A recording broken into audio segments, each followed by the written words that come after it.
الله وبركاته. الحمد لله بنعمته تتم الصالحات وبفضله تتنزل البركات وبحقه تتحقق المقاصد والغايات. أشهد أن لا إله إلا الله له دعوة الحق حريص عليها وأوجب تبشير بها ولتكن منكم أمة يدعون إلى الخير ويأمرون بالمعروف وينهون عن المنكر وأولئك هم المفلحون. وأشهد أن محمدا عبده ورسوله بلغ الرسالة وأدى الأمانة ونصح الأمة وكشف الأمة حتى آتانا اليقين ليلها كنهارها لا يزيغ عنها إلا هالك. اللهم صل وسلم وبارك على حبيبنا وشفيعنا وزفرنا ومولانا محمد وعلى أزواجه أمهات المؤمنين وذرياته وآل بيته وأصحابه أجمعين كما صليت على آل إبراهيم إنك حميد مجيد عدد خلقه ورضا نفسه وزينة عرشه ومداد كلماته. رب اشرح لي صدري ويسر لي أمري واحلل عقدة من لساني يفقهوا قولي أما بعد. Bapak Ibu jamaah yang dirahmati Allah, mari sama-sama kita panjatkan puji dan syukur kita kepada Allah yang telah memberikan nikmat iman, nikmat umur panjang, sehingga kita dapat melangkahkan kaki kita ke tempat yang penuh dengan keberkahan ini. Salawat dan salam mari sama-sama kita panjatkan sebanyak-banyaknya kepada junjungan kita Nabi besar Muhammad SAW yang telah memberikan pedoman hidup kepada kita sehingga kita dapat melaksanakan dan menjalani kehidupan ini sesuai dengan petunjuk baginda Rasulullah SAW. Yang saya hormati tentu Munsyid, Gampung, BKM dan aparatur desa semuanya yang telah menginisiasi sehingga terlaksananya acara tausiah. Insyaallah pada subuh Senin ini merupakan pertemuan yang ke-47. Kita akan masih membicarakan tentang buku catatan. Ada yang dinamakan dengan buku hisab, di mana ada dua hal yang memang harus kita pahami bersama. Pertama sekali, di buku tersebut sebelum buku itu tertutup, sama seperti hanya di subuh yang berbahagia ini, setiap detik yang kita lewati di dalam masjid ini adalah akan dicatat di dalam buku harian kita. Malaikat akan mencatat bagaimana kebaikan yang jamaah lakukan di subuh ini. Nah, kapan buku ini ditutup? Buku ini akan ditutup pada saat kita meninggal dunia. Kemudian buku tersebut akan digulung dan akan disimpan di bawah arasy. Nah, setelah ditiup sangkakala kedua, buku tersebut akan diterbitkan lagi, akan dibuka lagi. Untuk apa? Untuk supaya kita dapat melihatnya, untuk dapat kita membacanya, untuk dapat kita mengambilnya. Allah berfirman di dalam surat Takwir, wa idza suhufun nusyirat, dan apabila suhuf-suhuf itu dibentangkan kembali. Ini kejadiannya di saat kita berada di yaumil mahsyar, pada hari di mana buku tersebut setelah tersimpan lama. Apabila seseorang sudah meninggal dunia, maka buku tersebut disimpan di bawah arasy, dan kemudian pada saat yaumil mahsyar buku tersebut wa idza suhufun nusyirat, dan apabila buku-buku tersebut dibentangkan kembali. Nah, pada saat buku itu dibentangkan kembali, kondisi manusia pada saat tersebut, ya, mereka itu akan berlutut di saat buku tersebut akan diserahkan kepada setiap kita. Inilah pentingnya kita belajar tentang janji pasti tersebut. Janji yang dimana nanti kelak pada hari akhirat kita semua akan mengatakan sungguh benar apa yang disampaikan oleh Rasulullah SAW. Inilah suasananya yang dulu kami dengarkan bersama-sama, dibacakan sama Ustaz Mahmud. Pada saat buku tersebut dibagikan kepada manusia, maka pada saat itu maka kita semuanya dalam keadaan berlutut. Allah berfirman di dalam surat Al-Jathiyah yang berbunyi a'udzubillahi minasyaitonirrajim Bismillahirrahmanirrahim. Wa tara kullu ummatin jathiyah. Dan kamu melihat setiap umat. Kenapa Allah mengatakan kullu ummatin? Karena semua umat ini ada yang umat Islam, ada yang umat non-Islam, ada umat kafir. Semua agama mereka. Dan pada saat itu kita akan melihat semuanya. Wa tara kullu ummatin. Dan pemandangan yang nyata dan pasti akan terjadi ini akan kita katakan bahwasanya benar apa yang disampaikan oleh baginda Rasulullah SAW. Dan itu pernah kami dengar di dalam kajian subuh Senin. Inilah sebenarnya pentingnya wa'adul haq. Kita menceritakan, kita membacakan ayat-ayat Allah supaya apa? Supaya kita mempersiapkan diri kita bagaimana menghadapi suasana di mana pada saat kita dibagikan buku-buku tersebut, maka buku kita itu dalam keadaan berlutut. Manusia pada saat itu di dalam tafsir Jalalain dikatakan bahwasanya mereka itu berdirinya dengan lututnya. Ini suasana gambaran pada saat buku tersebut akan diberikan kepada kita. Wa tara kullu ummatin jathiyah, kullu ummatin tud'a ila kitabiha, dan setiap umat itu akan diberikan kitabnya. Al-yawma tujzauna ma kuntum ta'malun, dan pada hari ini kalian semua akan diberikan balasan terhadap ganjaran yang apa kalian perbuatkan. Maka ini sangat penting. Pada pertemuan yang lalu kita sudah menceritakan bagaimana luasnya buku catatan tersebut. Kamaddil basar, sejauh mata memandang terbentang buku catatan harian kita. Bayangkan di antara kita ada yang Allah berikan umurnya 60 tahun. Maka setiap detik, setiap jam, setiap minggu, setiap hari, setiap bulan, setiap tahun itu semua catatan itu akan dibentangkan. Maka sangat penting bagi kita semua jemaah yang dirahmati Allah untuk mengisi buku catatan tersebut agar mizan kita itu akan terbebani dengan amal-amal yang saleh. Hadirin jemaah yang dirahmati Allah. Nah, setelah buku itu dibentangkan dan keadaan manusia disuruh ambil buku, diberikan buku tersebut dalam keadaan berlutut, maka pada saat itu Allah memerintahkan kepada semua kita bahwasanya Allah berfirman di dalam surat Al-Isra ayat 14 yang berbunyi, a'udzubillahi minasyaitonirrajim, bismillahirrahmanirrahim, iqra kitabaka kafa bi nafsika al-yawma 'alaika hasiba. Bacalah buku catatanmu, kafa bi nafsika al-yawm, cukup bagimu, 'alaika hasiba, untuk melihat apa yang sudah kamu lakukan. Di dalam dunia perkantoran, setiap kantor itu ada yang dinamakan dengan audit, ada pemeriksaan. Ini biasa terjadi. Kalau misalnya kami di Kementerian Pendidikan, kalau sumber dananya dari pusat, maka itu yang akan mengaudit orang pusat. Yang pertama sekali diaudit oleh Itjen, yang kedua akan diaudit oleh BPK,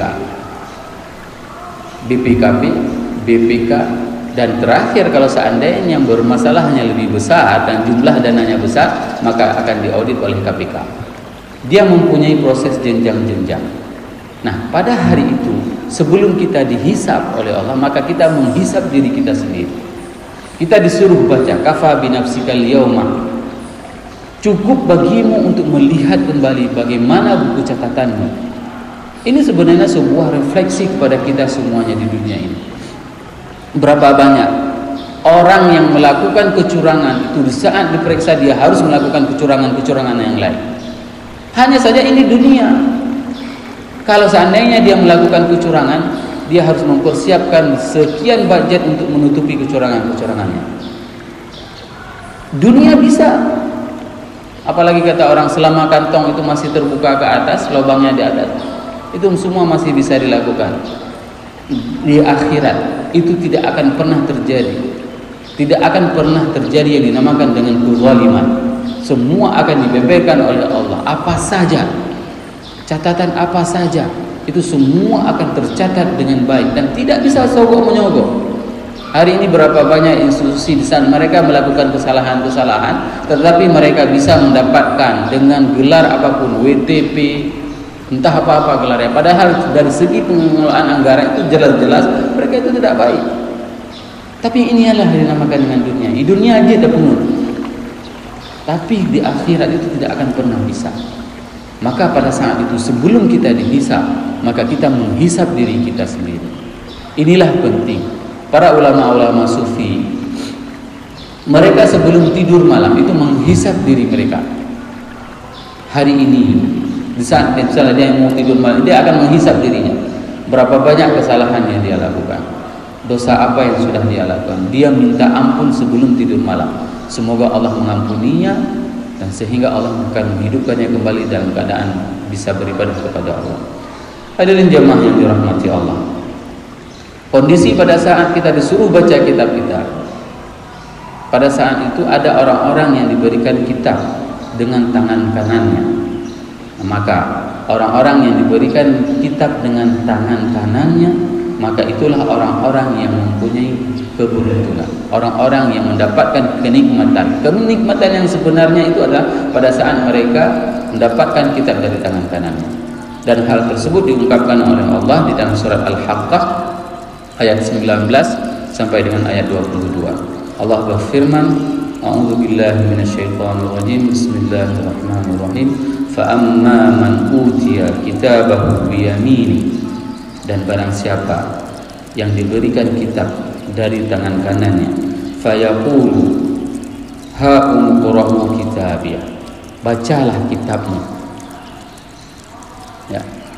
Itu diberikan kesempatan kepada mereka-mereka yang diberikan kitab dengan tangan kanannya. Inni dhanantu anni mulaqin hisabiyah. Ini yang paling penting. Maka saya katakan sekali lagi dan berulang-ulang saya katakan, kenapa kita harus duduk di sini berlelah-lelah? Inni mulaqin hisabiyah. Bahwasanya duduk kita ini akan kita bacakan nanti di hari akhirat, di saat kita akan dihisab oleh Allah. Inni mulaqin hisabiyah, bahwasanya duduk kita ini, lelah kita ini setelah salat subuh tidak langsung pulang. Kenapa? Karena kita meyakini bahwasanya ini akan dicatat oleh Allah di dalam buku catatan kita. Inni dhanantu anni mulaqin hisabiyah fa huwa fi 'aishatir radiyah. Dan dia hidup dalam keadaan yang radiyah, dan dia hidup dalam keadaan yang diridai oleh Allah. Di saat kita menerima kitab itu dari sisi kanan kita, dengan kita ambil dengan tangan kanan kita, maka itu adalah yang diridai oleh Allah. Karena apa? Karena kita ridha dengan Allah. Kita mau berlelah-lelah. Kita mau berlelah-lelah. Fa huwa fi 'aishatir radiyah fi jannatin 'aliyah. Dan ini merupakan balasan yang diberikan kepada Allah, kepada kita di saat kita menerima kitab catatan kita itu dengan tangan kanan kita. Nah, bagaimana dengan kondisi orang-orang yang menerima kitab catatan tersebut dengan tangan kirinya? Allah berfirman dalam surat Al-Insyiqaq yang berbunyi, A'udzu billahi minasyaitonir rajim. Bismillahirrahmanirrahim. Wa amma man utiya kitabahu wara'a dhahri. Ayat yang dibacakan oleh imam tadi. Ini menjelaskan bahwasanya kondisi seseorang itu ya, bahwasanya mereka itu akan menerima kitab itu ada dengan 3 metode. Pertama sekali adalah dengan tangan kiri, yang kedua dari belakang, dan yang ketiga dari belakang tangan kiri. Ini adalah orang-orang yang celaka, orang-orang yang musibah, orang-orang yang akan mendapatkan azab, orang-orang yang akan merugi, orang-orang yang akan menyesali semua perbuatannya. Inilah kondisi-kondisi mereka yang diibaratkan di dalam Al-Quran. Di dalam surat Al-Haqqah Allah berfirman, A'udzubillahi minasyaitonirrajim. Wa amma man utiya kitabahu bishimalihi fayaqulu ya laitani lam uta kitabiyah. Dan barang siapa saja yang diberikan kitab dengan tangan kirinya, fayaqulu ya laitani lam uta kitabiyah. Kata-kata ya laitani ini merupakan kata-kata penyesalan. Ya laita, sesuatu yang memang sudah tidak bisa kita merubah lagi. Apabila bahasa Arab itu menggunakan kata-kata ya laita, itu menandakan bahwasanya penyesalan tersebut, dan itu tidak bisa kita ulangi lagi, dan tidak bisa kita perbaiki lagi, dan tidak bisa kita koreksi. Ini ungkapan kata-kata ya laita. Maka jamaah yang dirahmati Allah, perlu kita mentadabbur Al-Quran. Di saat kita menemukan dengan kata-kata seperti ini, inilah sebagai pengingat kepada kita semuanya bahwasanya apabila kita sudah menerima, apabila manusia menerima kitabnya dengan tangan kirinya, maka ini adalah sebuah penyesalan yang sungguh luar biasa yang akan dirasakan oleh manusia tersebut, sehingga dia mengungkapkan dengan kata-kata ya laitan. Hadirin jamaah yang dirahmati Allah, yang kedua kondisinya itu adalah seseorang menerima kitab itu dari belakangnya. Ini merupakan sebuah momen yang paling jelek dalam kehidupan seseorang apabila dia menerima kitab buku catatannya itu dari belakangnya. Allah berfirman dalam surat Al-Insyiqaq ayat 10 yang berbunyi, A'udzubillahi minasyaitonirrajim, Bismillahirrahmanirrahim, wa amma man utiya kitabahu wara'a dhahri. Dan barang siapa di antara manusia yang menerima kitab buku catatannya dari belakang punggungnya. Dan ini biasa terjadi di dalam hal dunia audit. Di saat kita dalam sebuah kementerian, apabila kita diaudit, terkadang itu tidak dihargai apabila audit kita itu, apabila prestasi kita itu mendapatkan C, dan dibagikan sertifikatnya itu tanpa dilihat. Begitulah kejamnya dunia. Apabila misalnya institusi kita itu dapat akreditasinya C, jangan seperti itu, dibagikan tanpa dilihat. Tapi yang mendapatkan nilai A itu dijabat tangan, disalamin, dipelukin, seperti itu. Dunia saja seperti itu. Bayangkan nanti di hari akhirat, na'udzubillah, semoga semua jemaah yang berada dan subuh yang berbahagia ini tidak ada satupun di antara kita yang menerima kitab dari belakang kita. Ini merupakan sebuah kondisi yang paling memalukan, kondisi yang paling menyesakkan. Di saat seseorang menerima kitab dari belakangnya, ya, tidak melihat ya, dari belakang dan mengambilnya dengan tangan kirinya. Ini merupakan kondisi di mana manusia sudah akan terpisah mana yang baik dan mana yang buruk. Dan di dalam surat Al-Kahfi Allah berfirman bagaimana penyesalannya seseorang tersebut. Orang-orang yang menerima kitabnya dengan tangan kirinya itu diungkapkan di dalam surat Kahfi, dan ini adalah ungkapan. Jangan sampai ungkapan ini terucap oleh kita jamaah yang dirahmati Allah. Inilah fungsinya kenapa kita harus mengaji. Inilah fungsinya kenapa kita harus belajar. Supaya apa? Karena ucapan-ucapan ini akan diucapkan oleh manusia. Dan semoga bukan kita yang mengucapkan ucapan ini. Allah berfirman di dalam surat Al-Kahfi ayat 49 yang berbunyi, A'udzubillahi minasyaitonirrajim, Bismillahirrahmanirrahim, wa wudi'al kitab, dan diletakkan kitab, dibagikan kitab, diserahkan kitab, fataral mujrimina musyfikina mimma fihi, dan kita melihat, dan kalian akan melihat. Ini kata-kata fataral mujrim, dan kalian sungguh akan melihat orang-orang yang melakukan kemaksiatan, orang-orang yang melakukan kriminalitas, musyfikina mimma fihi, mereka itu sangat takut terhadap apa yang telah mereka perbuat. Wa yaqul, dan mereka pada saat itu mengatakan, ya wailatana, sungguh celakanya kami hari ini. Ma li hadzal kitabi la yughadiru saghiratan wala kabiratan illa ahsaha. Sungguh kitab yang ada di hadapan kami ini tidak melewatkan satu pun catatan. Semua catatan itu akan tertulis. Senyum kita terhadap orang lain itu akan ditulis oleh Allah. Sedekah kita kepada orang lain itu akan ditulis oleh Allah. Langkah kita dari rumah kita berjalan kaki di saat subuh dingin itu akan ditulis oleh Allah. Ini adalah semuanya buku di mana kita akan mendapatkan semua catatan-catatan, baik itu kebaikan yang kita perbuat maupun kejahatan. Wa wajadu ma'amilu hadiran, dan mereka akan mendapatinya semuanya itu di hadapan mereka. Wala yadhlimu rabbuka ahada, dan sungguh Tuhanmu tidak pernah menzalimi hambanya. Ini merupakan sebuah ungkapan di mana pada pertemuan yang lalu kita sudah membacakan sebuah hadis, di mana hadis tersebut yang mengatakan bahwasanya, apakah aku pernah menzalimi kalian? Ini ditanyakan sama Allah nanti di saat kita dihisab. Allah menanyakan itu, apakah aku pernah menzalimi kalian? Apakah ada catatan yang tidak aku catat kebaikan yang kalian lakukan? Semua pada saat itu mengatakan, tidak wahai Tuhan, semua perbuatan yang kulakukan itu Engkau catat. Sampai dengan pertanyaan, alaka uzrun. Ini merupakan sebuah pertanyaan yang paling membuat kita itu akan menyesali tentang kehidupan kita. Alaka uzrun. Apakah kamu ada halangan? Apakah kamu mempunyai rintangan di saat aku perintahkan untuk melakukan salat 5 waktu? Apakah kamu mempunyai halangan? Apakah engkau mempunyai rintangan di saat aku suruh kepada engkau untuk menutupi auratmu? Apakah engkau mempunyai halangan di saat aku berikan kepadamu harta? Apakah engkau mempunyai halangan untuk menafkahkan hartamu di jalan agamaku? Ini pertanyaan yang paling menyesakkan. Di saat Allah menanyakan, alaka uzrun, apakah ada rintangan, apakah ada halangan di saat aku perintahkan kebaikan kepadamu?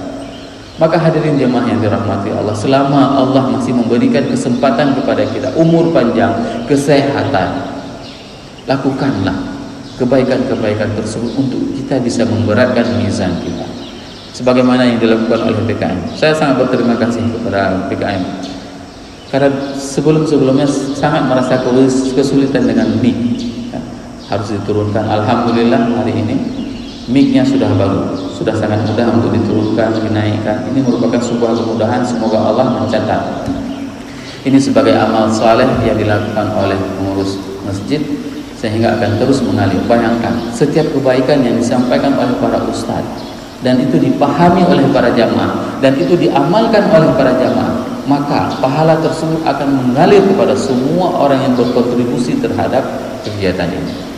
Ini sebenarnya yang perlu kita pahami bersama, multi level pahala, bukan hanya saja multi level marketing, jualan-jualan secara level, bukan, tapi ada yang dinamakan dengan multi level pahala, yang dimana semua kontribusi kita terhadap kebaikan agama Allah itu akan dibalas oleh Allah. Subhanakallahumma wa bihamdika asyhadu an la ilaha illa anta astaghfiruka wa atubu ilaik. Wassalamualaikum warahmatullahi wabarakatuh.